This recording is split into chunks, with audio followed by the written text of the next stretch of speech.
भगवान श्री कृष्ण हिंदू धर्म के एक प्रमुख देवता हैं जिनके जीवन में कई महत्वपूर्ण घटनाएं घटी हैं। उनके विवाह से जुड़ी कहानियां भी बहुत दिलचस्प और प्रेरणादायक हैं। श्री कृष्ण की 8 प्रमुख पत्नियां थीं जिन्हें अष्टभार्या कहा जाता है। ये थीं रुक्मिणी, सत्यभामा, जाम्बवती, कालिंदी, मित्रविंदा, सत्या, भद्रा और लक्ष्मणा। इनमें से रुक्मिणी को उनकी पहली और सबसे महत्वपूर्ण पत्नी माना जाता है। वो विदर्भ के राजा भीष्मक की पुत्री थीं। रुक्मिणी का विवाह उनके भाई रुक्मी ने जबरन किसी और से तय कर दिया था, लेकिन रुक्मिणी ने श्रीकृष्ण को एक पत्र भेजकर मदद मांगी। श्रीकृष्ण ने बहादुरी से रुक्मिणी का हरण करके उनसे विवाह किया।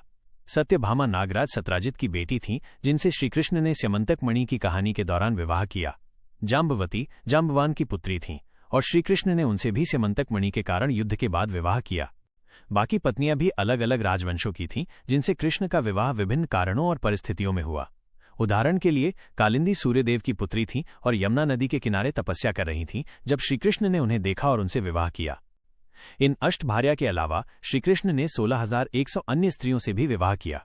ये सभी भौमासुर, जिसे नरकासुर भी कहते हैं, नामक राक्षस के बंदी गृह में कैद थीं। भौमासुर ने इन लड़कियों का अपहरण करके अपनी महल में बंद कर रखा था। श्रीकृष्ण ने सत्यभामा के साथ जाकर भौमासुर का वध किया और इन सभी स्त्रियों को मुक्त किया। लेकिन समाज में उनकी स्थिति अपमानजनक मानी जाती, इसलिए श्रीकृष्ण ने समाज की मर्यादा और उन स्त्रियों के सम्मान की रक्षा के लिए उन्हें पत्नी के रूप में स्वीकार किया।